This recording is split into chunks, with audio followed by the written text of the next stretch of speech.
Yo bueno, me formé como ilustrador en escuela de arte y después hice la carrera de Bellas Artes, la licenciatura, y allí descubrí lo que es el mundo del cine y la animación. Y para mí fue un paso natural de la ilustración, una evolución natural, porque concibo la animación como ilustraciones en movimiento, darle vida a algo que normalmente está estático, o por lo menos dentro de un soporte estático.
14 inmigrantes han muerto cuando intentaban llegar a la costa de Almería. 33 que han conseguido sobrevivir han contado que tuvieron que tirar 13 cadáveres al mar y 9 eran niños.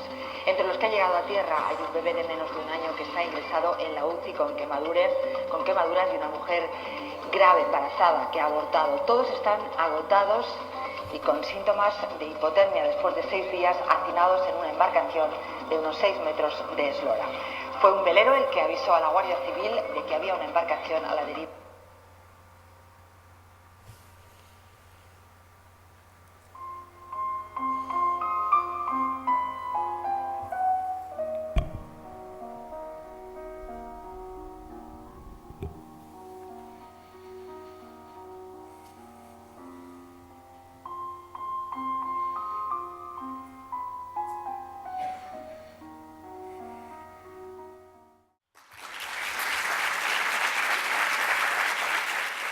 Bueno, es una curiosidad técnica más que nada, porque ha habido momentos en los que sí que se veía claramente que era un vídeo en el que había un efecto, bueno, de bordes o dibujado encima, pero ha habido otros momentos en los que dudabas si habías cogido fotos y las habías transformado en dibujos o si habías dibujado y combinado eso con fotos y, bueno, pues eso.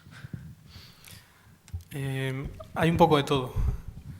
En la presentación tenía unas imágenes porque la historia parte de un cómic. Y lo digo a cuento porque como hemos estado hablando de la traslación de cómic a animación, yo parto de la historia, la escribí a partir de vivencias que había recopilado para un trabajo anterior.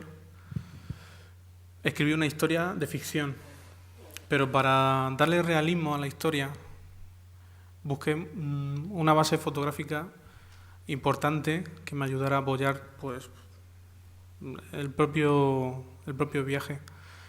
Por eso hay partes que están más dibujadas y sobre todo la parte final del viaje está más tratada fotográficamente, a veces pintada y a veces solo fotografía. Por la idea de partir de un dibujo que parece una ficción y se va haciendo realista hasta el punto de acabar en un telediario real, que es un telediario 1, que se emitió en Televisión Española en julio de 2008. Y bueno, es un ejercicio sobre todo de crítica a los medios, por intentar aportar un punto de vista diferente, que igual no estoy legitimado por no formar parte del viaje, pero que me parece que dentro de la diversidad de relatos que podemos hacer los creadores, creo que aportamos diversidad y frescura a elementos, aunque no seamos protagonistas de ellos.